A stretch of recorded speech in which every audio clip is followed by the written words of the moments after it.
A partir de este momento comienza la parte editorial de Platica con Ángel, correspondiente al viernes 10 de noviembre del año 2023.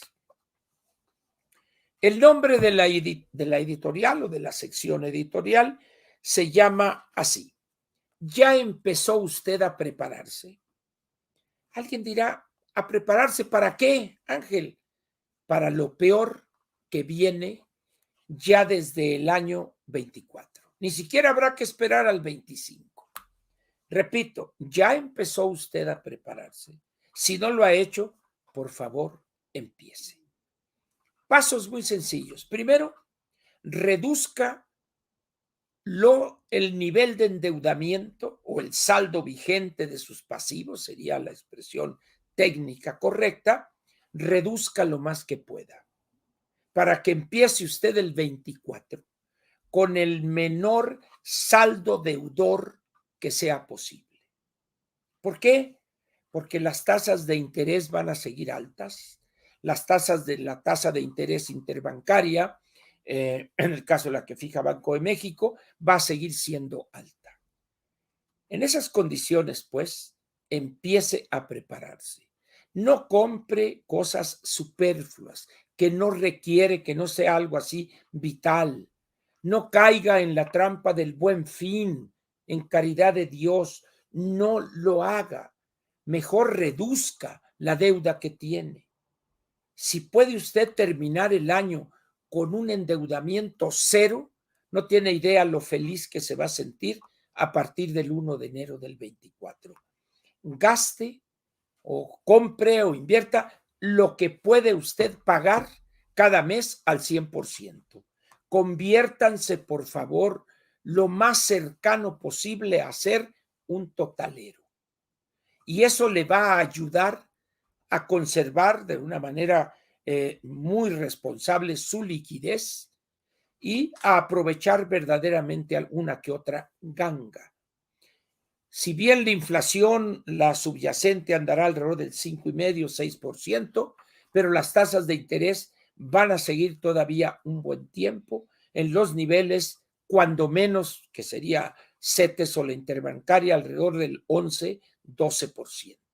Quiere decir que en la tarjeta de crédito usted va a estar pagando un interés cercano al 70-80%, cuando menos.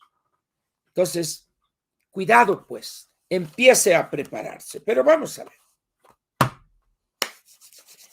A raíz de esta situación ya francamente electoral, ya las precampañas, si bien de manera legal, vamos a decir lo que manda la ley, que el tribunal, la sala superior, movió del 5 de noviembre al 20 de noviembre. Pero ya en estos días, en el caso de la señora Xóchitl Gálvez, acudió al PAN a registrarse como candidata de ese partido. Recuerde usted que tienen una alianza, el PRI, el PAN y el PRD, y ya se registró en el PAN. Ayer, tengo entendido, ya se registró en el PRI y solamente le falta el registro en el Partido de la Revolución Democrática, el PRD. No sé en dónde van a hacer la ceremonia de registro, porque como dice Juan Ignacio Zavala, con el sarcasmo que le es característico, que todos los militantes del PRD caben en un elevador.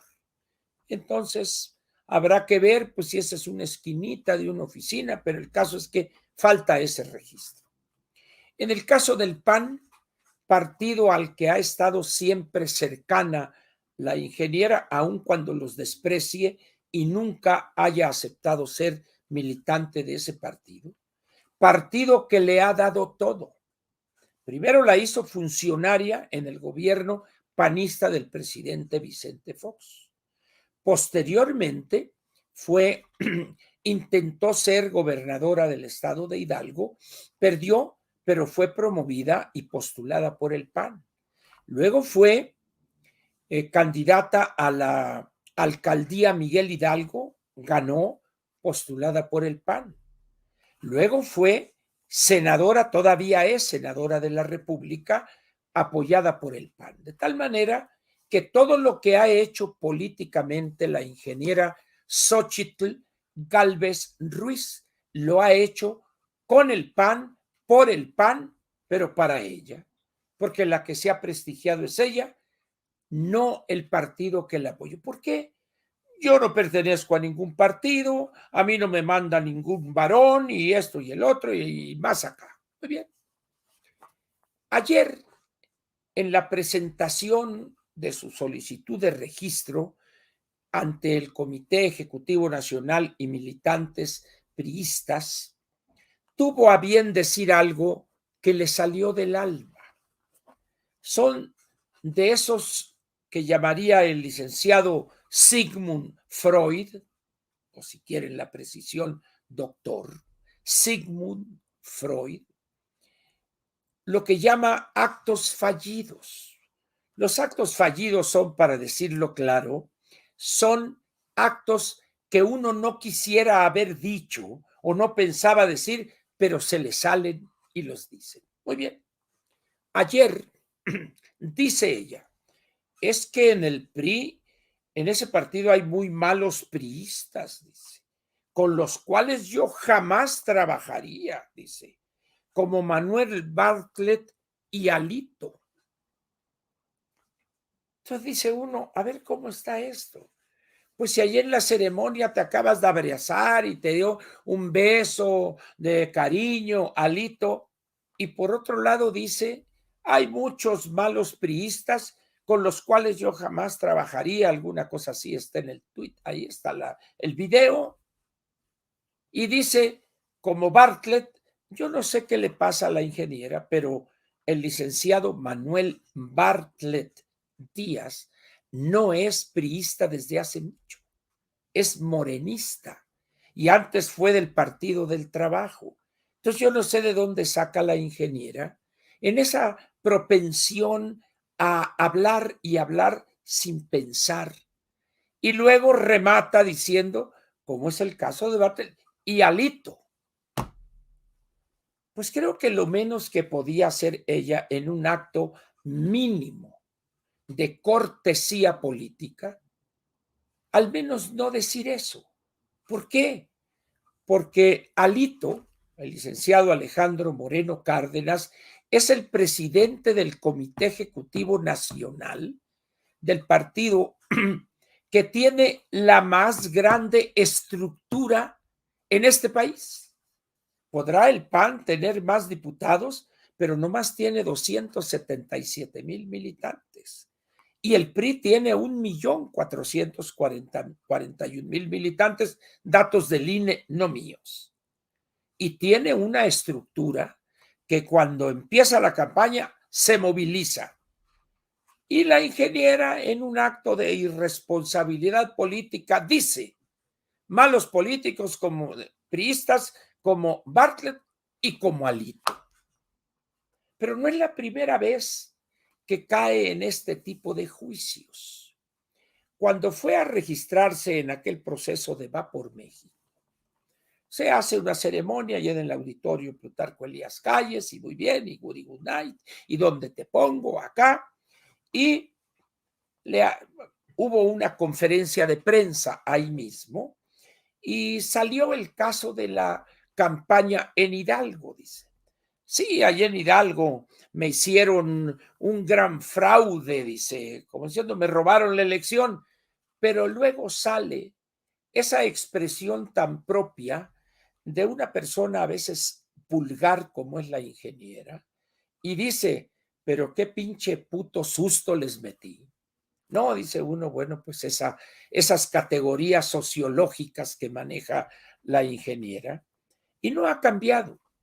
Es decir, le da poca o nula importancia al lenguaje que usa cuando lo que aspira es a ser presidente de la República. No la concibo yo en un mensaje correspondiente a sus informes y decir, a ver, qué puto susto les metí a los de Morena, me querían hacer una tranza y yo me los chingué. Dice uno, ¿qué pasa con la ingeniera? Pues yo no sé qué pasa, pero lo que sí puedo decirles es que la ingeniera, con todo respeto, es una señora muy malagradecida. ¿Por qué? Porque el PAN, que es el partido que siempre la ha apoyado y que de haberse quedado a buscar la jefatura en la Ciudad de México, ese partido la hubiera promovido con todo, no le agradece lo más mínimo. El PRI, que ha costado, no tienen idea ustedes, lo que ha costado para que el PRI, la dirigencia nacional, haya disciplinado a sus militantes para aceptar a una panista, digo, no en el sentido de ser militante, pero a una panista simpatizante o lo que sea, ¿verdad? Pero la disciplina partidaria privó y el PRI está apoyando a la ingeniera. ¿Y cómo responde la ingeniera? Hay muy malos priistas como Bartlett y Alito. Podrá decir que fue una confusión. Ténguele. Eso es lo que piensa y eso es lo que expresa en privado la ingeniera. Tengo noticias de personas confiables de que sus expresiones en relación con el PRI y su dirigencia es sumamente grosera y vulgar, lo cual flaco favor le hace al fortalecimiento obligado, ahora que está a punto ya de comenzar la precampaña primero, y allá por febrero, si no estoy equivocado, o principios de marzo, abril, mayo, sí, a principios de marzo o mediados de marzo, empezar la campaña. Pero bueno, dicen algunos, es que su estilo, bueno, pues si de estilo se trata, pues yo recordaría a aquel gran actor y también cantante y compositor, Óscar Chávez, que en paz descanse, que en aquella película memorable de los Caifanes, de los 4 grandes camaradas que era el Azteca, el Mazacote, el Capitán Gato y el Estilos, Óscar Chávez era el Estilos que le bajó la novia a Quique Álvarez Félix, que era la actriz Julisa. Entonces, si de estilo se trata, pues yo le voy más a Óscar Chávez, que tenía estilo para cantar y para moverle las cuerdas a la lira. Ingeniera, yo no soy su asesor, no aceptó venir a este programa Platica con Ángel. Le parece, y tiene razón, poca cosa este ejercicio, pero yo le pediría a usted, no es una asesoría, no es un consejo, simplemente le pido, en aras de la eficiencia y eficacia política, que tenga respeto por las dirigencias de los 3 partidos que la han apoyado, la están apoyando y la van a seguir apoyando. Deje sus groserías y sus ofensas para otros personajes y para otra ocasión, pero no en el local del PRI. Diga usted eso. Habla muy mal de su cortesía política y de su poca educación y su poco respeto para quien le abrió las puertas de su casa y la ha estado apoyando. Muy bien, pero vayamos ahora a una parte que considero importante en este editorial. A raíz de esta cuestión del bajón que le dieron a Omar García Harfuch y de la abolladura que sufrió el vehículo de la anticientífica, se ha vuelto a hablar con más ganas por grandes analistas del maximato. Algunos dicen, ahí está ya el maximato. Ni le dio bastón, ni le dio el mando, fue un palo de escoba con unos listones. Y el presidente va a hacer el maximato. Muy bien. Yo no sé si estas personas conocen la historia de México. Y no les voy a pedir que la conozcan toda, simplemente que conozcan la historia desde los años 20 a, ¿qué les gusta? Vamos a ver, Salinas, Cedillo, pues vamos a decir hasta el presidente Echeverría y su sucesor López Portillo. Muy bien. ¿Y qué ha pasado? ¿Cuántos ejemplos de intentos de maximato o de maximatos reales tenemos en esos años? Vamos a ver. Quizá el único maximato que hemos tenido en este país fue el que ejerció con una gran habilidad y también con unos cojones el general de división, don Plutarco Elías Calles, sonorense distinguido. Alguien dirá, y yo coincido con él, Ángel, eran los tiempos. Era la transición de la lucha armada al paso de las instituciones. De dejar los cacicazgos, esos liderazgos que fueron forjados en la lucha armada o en la guerra civil o como quieran ustedes, y dio paso en ese discurso cuando se constituye el PRI el 4 de marzo del año 29, cuando se dice que se pasa de la etapa de los caudillos a la etapa de las instituciones. En aquellos años era difícil concebir una transición más o menos ordenada y pacífica. Y eso de pacífico ahorita lo matizaremos, a la etapa de las instituciones. Y ahí el general Cárdenas Calles tuvo la visión y la firmeza y la decisión de imponerse y poner orden. Y fue desde su primera presidencia, que fue del 24 al 28, construye ese maximato. Y la gente pensaba, no, pues era Calles el jefe máximo. El 28, cuando asesinan al general Obregón en un club que había un restaurante allí en el Parque de la Bombilla, el general Obregón ya era candidato triunfador de la elección y estaba ya para reelegirse. Después de un periodo intermedio, el general Obregón había sido presidente del 20 al 24, el general Calles del 24 al 28, y el general Obregón regresa del Valle del Yaqui, de la hacienda Nainari, apoyado por sus cuadernos militares, cambian la constitución, gana la elección y ya estaban festejando la victoria. Y en ese momento se da el asesinato del general Álvaro Obregón Salido, y en ese momento la leyenda urbana surge incontenible. ¿Quién mató a Obregón? Cállese, señor, decían. Cállese, señor. Entonces,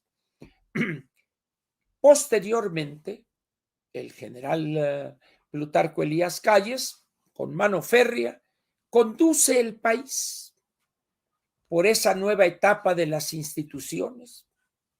Ya el PNR, el Partido de la Revolución, Partido Nacional Revolucionario, y llega el candidato Lázaro Cárdenas, apoyado por don Plutarco Elías Calles. Lázaro Cárdenas, un militar del montón, un hombre que se distinguió por comandar a la partida militar que asesinó a Carranza en Tlaxcalaltongo, allá en 1919, ¿verdad? Un hombre de pocas luces intelectuales, por eso hablaba poco, porque muy poco era lo que tenía que decir. Le mandaba cartas melosas de casi abyección y servilismo al general Calles. El general Calles confía en él, lo promueve y apoya para ser presidente de la República y seguramente pensando que iba a poder seguir mangoneando a ese candidato triunfador. El 1 de diciembre del 34 toma posesión Lázaro Cárdenas y empiezan a querer algunos repetir lo que hicieron cuando las presidencias de Abelardo L. Rodríguez y Pascual Ortiz Rubio. Y empieza el general Cárdenas a observar. Algunos iban hasta el rancho, la hacienda, creo, la Soledad del general Calles, o aquí a su casa en la Ciudad de México, etcétera. Y llegó un momento en que las cosas, si no se salieron de control, amenazaban con salirse de control por la pugna que se había generado por las ideas que tenía Cárdenas con su grupo de asesores, Mújica, Narciso Bassols, licenciado Telles, etcétera, y las ideas que ahorita diríamos neoliberales o ideas de derecha o ideas en favor de la modernización capitalista de la economía mexicana, y el choque llega un momento en que se hace más abierto, y un día por la madrugada del año 1900, ahorita les digo 35, si no estoy equivocado, sacan de su casa al general Plutarco Elías Calles, lo ponen en un avión y se va rumbo al exilio. Ahí terminó el primer maximato exitoso que ha habido en México. Así de sencillo. Posteriormente, cada presidente ha intentado perpetuarse. Algunos lo piensan y callan, otros lo piensan y verbalizan eso, pero luego también ven que no hay consenso o que el mensaje proveniente de las Fuerzas Armadas, de los generales, en ese momento reculan. Eso lo intentó el licenciado Miguel Alemán Valdés. Pero luego, cuando tanto el general Cárdenas como la alta jerarquía militar le hacen saber su oposición a eso, entonces el general, el licenciado Alemán se echa para atrás. Muy bien. Después de ese intento o de esa idea loca del licenciado Alemán, lo sucede en el gobierno un hombre discreto, un hombre tranquilo, don Adolfo Ruiz Cortines, realiza una presidencia austera, pone orden en la administración pública hasta donde era posible, y después de él sigue el licenciado Adolfo López Mateos, o López Paseos, como se le puso, y ya empezó, vamos a decir, la institucionalización plena de la clase política y del quehacer político. Muy bien. El licenciado López Mateos no tuvo la intención de reelegirse o de perpetuarse del poder. Era un hombre con un problema, un aneurisma, que lo postró, quedó en vida vegetativa un tiempo, etcétera. Y después del presidente López Mateos siguió el presidente Díaz Ordaz, que tampoco, y más con los sucesos que se registraron en su presidencia, el 2 de octubre del 68, el movimiento estudiantil, y también terminó con severos problemas de salud. Y luego viene el presidente Echeverría, y como dicen en mi tierra, le entró el aire. El presidente Echeverría se le hacía poquito, un sexenio, pero pronto lo calmaron y le hicieron saber que ni más paloma, entonces ya cayó. Después de Echeverría sigue López Portillo, donde el desastre que había comenzado con Echeverría culmina con el presidente López Portillo, y aquella fue la locura, la docena trágica, y termina el presidente López Portillo sin ganas de pensar siquiera en, oiga, que me quedo, ténguele, yo ya me voy, y dejó este país en una tragedia en materia de finanzas públicas. Perfecto. Pero después de esa presidencia, como dije, de López Portillo. Luego llega el presidente Miguel de la Madrid a más o menos recomponer las cosas, poner orden, y luego llega Carlos Salinas de Gortari. El presidente Salinas, un hombre con una brillante inteligencia, se da cuenta de la gravedad del problema, abre la economía, ya había influido desde el 86-87 como secretario de Programación y Presupuesto, y ya en su presidencia la incorporación a la globalidad es total, la firma del Tratado de Libre Comercio, etcétera, y aquello parecía ser jauja. Recuerden ustedes aquella frase, pronto seremos un país de primer mundo. Entonces, el presidente Salinas inició una campaña inteligente, se decía en aquel entonces. Hay un historiador inglés que tiene una excelente biografía de Porfirio Díaz. No me acuerdo ahorita si su apellido es Walker o Carter o algo, o Baker, voy a buscar por ahí el título, Porfirio Díaz, así se llama. Y entonces en ese libro, la tesis que maneja este historiador es el papel del Porfirio Díaz constructor, modernizador del país, ferrocarriles, seguridad, etcétera, etcétera. Entonces, Salinas toma eso y ordena que el Fondo de Cultura Económica traduzca ese libro y órale, a repartirlo, a popularizar, para vender la idea de que transformar este país no era suficiente con 6 años, menos con 4 cuando don Porfirio, y duró 30, 32, 33, una cosa así, con un interregno ahí de su compadre Manuel González. Pero entonces Salinas, de esa manera un tanto civilina, quiso buscar la reelección, pero dejando pasar un periodo. Y para eso ideó un plan de promover como candidato a la presidencia a Luis Donaldo Colosio, porque también le hicieron saber que se dejara de cosas y él terminaba el 94 y vámonos. Pero entonces, dice Hábil, voy a promover al más débil de los prospectos. Voy a promover a alguien que me debe toda su carrera política a mí.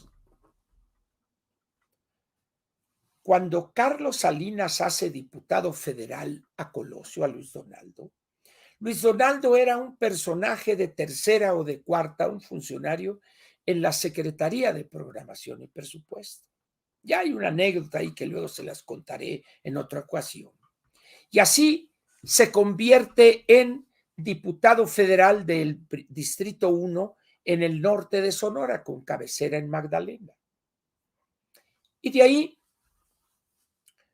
diría alguien, lo demás es historia. Entonces Salinas lo fue promoviendo. Cedesol, el PRI, etcétera. Le cambió la imagen casi al ya avanzado el sexenio. Por aquel Colosio llegó en una época como estudiante en Pittsburgh, usaba el pelo afro.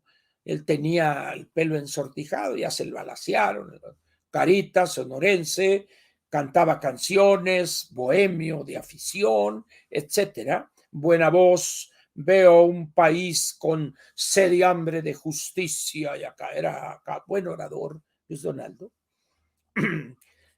Y dice, este es, porque a este sí lo puedo manejar.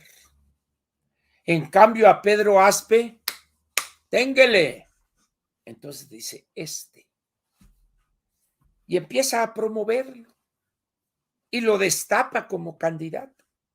Colosio, un hombre agradable, joven, etcétera, con buen verbo, diríamos en Sonora, y aquel discurso del 4 de marzo, 3 o 4 de marzo, veo un México, 11, etcétera, etcétera, acá y Colosio. Pero luego viene la fecha fatídica, que además Luis Donaldo tuvo que enfrentar la mezquindad y la perversidad y cobardía de un personaje oscuro y amargado como fue Manuel Camacho Solís. Camacho pensaba equivocadamente que él era el que debía suceder a Salinas. Merecía eso, era inteligente, conocía el sistema político, etcétera. Ténguele. ¿Por qué? Porque Salinas lo conocía desde que estuvieron en la escuela de economía. Lo conocía. Entonces, en esas, no de la escuela de economía, pero cuando eran estudiantes él en Monterrey y él acá en México, me cuentan algunas personas que no sé, alguna visita o algo, porque Colosio se educó como economista en el Tecnológico de Monterrey, en el Instituto Tecnológico de Monterrey, y Salinas se forma como economista en la Escuela de Economía, en la UNAM. Muy bien. Entonces, piensa él que ese será un candidato fácil.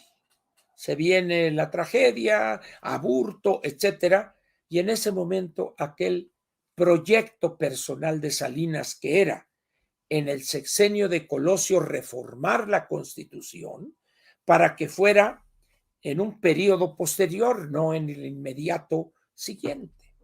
Y lo demás es historia. Y ahí acaban los intentos de Maximato. Y estamos hablando en esa época de personajes hábiles políticamente. Miguel Alemán, Carlos Salinas,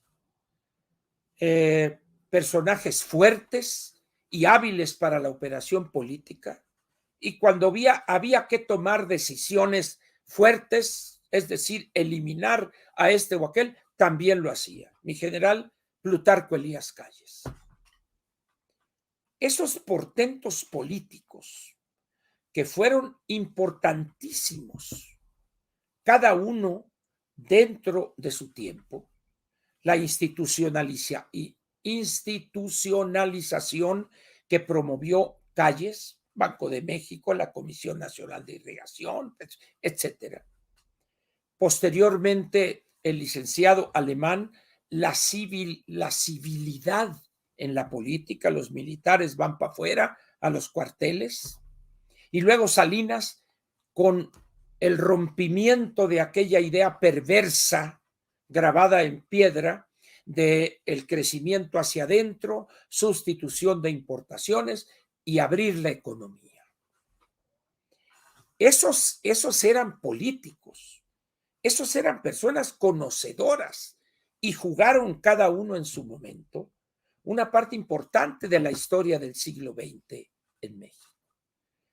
Pero un individuo menor, muy menor intelectualmente hablando, un hombre pueblerino, aldeano, fanático, religioso, ignorante de lo más elemental de la economía, de la política, de lo fiscal, de la política monetaria, y un demagogo a ultranza, que es López Obrador.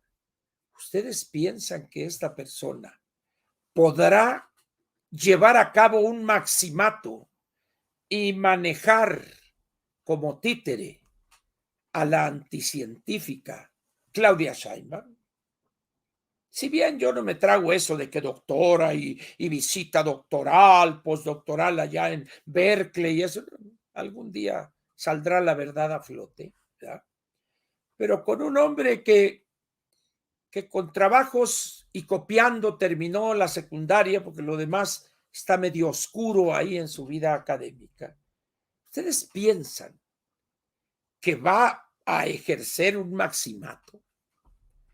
El primer año, la anticientífica se cuidará de no chocar con la bola de puros radicales que le dejan, pero ya que se posicione, que se ubique bien en la silla, vámonos, vámonos, vámonos, vámonos. Y entonces ya se verá cómo va a gobernar ella.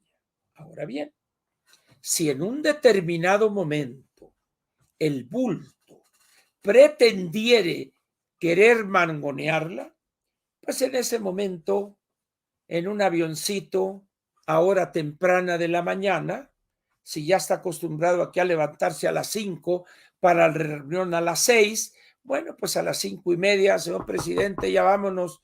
¿A dónde me voy? Yo me quedo aquí. No, señor, usted se va porque Cuba lo va a aceptar como visitante distinguido. Y vamos, a las 7:30 de la mañana va a estar llegando al aeropuerto de Rancho Boyeros en La Habana. Entonces, hablar de un maximato me parece la idea políticamente hablando más estúpida que he escuchado en muchos años. Sin embargo, hay gente que no, el maximato por acá. No es cierto eso, hombre. Si no pudo lograrse el maximato todavía en tantos años de partido único en el dorado autoritarismo, ahora vamos a tener un maximato. Oh, por favor. Seriedad, por favor. Además, ¿cuándo? ¿Cuándo un presidente sale al balcón a dar el grito y a ondear la bandera y decir, espero que la anticientífica no caiga o la ingeniera no salga con sus procacidades y diga, viva Hidalgo, cabrones, ¿no? Porque es muy capaz de hacerlo. ¿No? En ese momento, al ver a 150, 160,000 personas en el Zócalo gritar, ¡que viva! En ese momento, la anticientífica Sheinbaum, que será el primer grito, ojo, el 15 de septiembre del 2000, ahorita les digo, 24 del 25, a partir de ese momento, entonces sí ya sería verdaderamente presidente.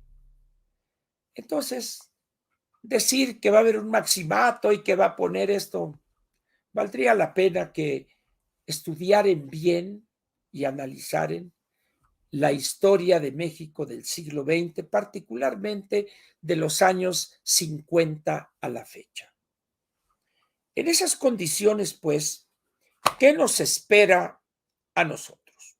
Muy bien, algo tan sencillo como esto. Problemas muy graves y profundos, fundamentalmente derivados de dos elementos. El primero, el crimen organizado y también del desorganizado que habría gozado en este periodo de gobierno, 5 años, 10 meses, de una impunidad total por parte del Estado mexicano, encarnado por el bulto López Obrador. Y segundo, el desastre en las finanzas públicas que va a heredar quien gane la elección el 2024. Esas dos cosas van a ser las grandes constricciones que van a ponerle una camisa de fuerza a la próxima, a la presidente de la República, la que triunfe el 2 de junio del 24. Que puede en un determinado momento romper con esas constricciones, no solo lo podrá hacer, deberá hacerlo para poder gobernar. Entonces, maximato a estas alturas del partido, por favor. Seriedad, por favor. Lo que sí va a haber es un intento de dejarle herencia en diputados, en senadores, algunos funcionarios. Sin embargo, como dijo aquel, muerto el rey, viva el rey.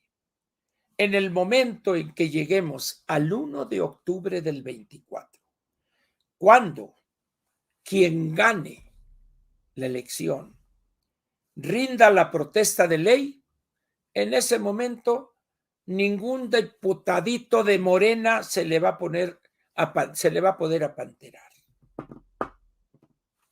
Entonces, los problemas, repito, serán de otra índole.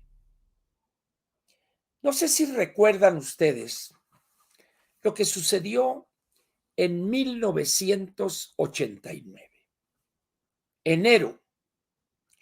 El presidente Carlos Salinas, ya presidente constitucional para ese entonces, había rendido la protesta de ley después de haber ganado unas elecciones sumamente cuestionadas, incluso a la fecha. Ya no tanto porque el artífice de aquellas maromas, etcétera, resulta que es un ídolo en Morena. Entonces, por eso dije, bueno, pues eso ya pasó el 88. Pero el presidente Salinas llega con una crisis, vamos a ponerlo así, aunque no fue así, de legitimidad. Porque Cuauhtémoc, ya saben ustedes, ¿no? Acá fraude, lo que quieran ustedes. Pero el día 10 de enero del año 1989, llegan a Ciudad Madero varios camiones del ejército y sacan a culatazos a Joaquín Hernández Galicia, mejor conocido como La Quina, al bote por un cadáver que consiguieron por allá de un ministerio público. Usted lo mandó matar o lo mató y vámonos a la cárcel. Creo que 11 años duró La Quina preso. 11 años. Porque él había cometido también excesos una vez que le levantó la voz al presidente de la República en el despacho presidencial en Palacio Nacional. También le entró el aire y pensó que era más fuerte que el presidente de la República. Y le dijo con la voz en alto: señor presidente, si cae Pemex, se cae México y se cae usted. Palabras más, palabras menos. Y estaba ahí un chapito viéndolo y oyendo con mucha atención. Ese chapito se llama Carlos Salinas de Gortari. Y el 10 de enero del 89, vente, canal, y vas para el bote.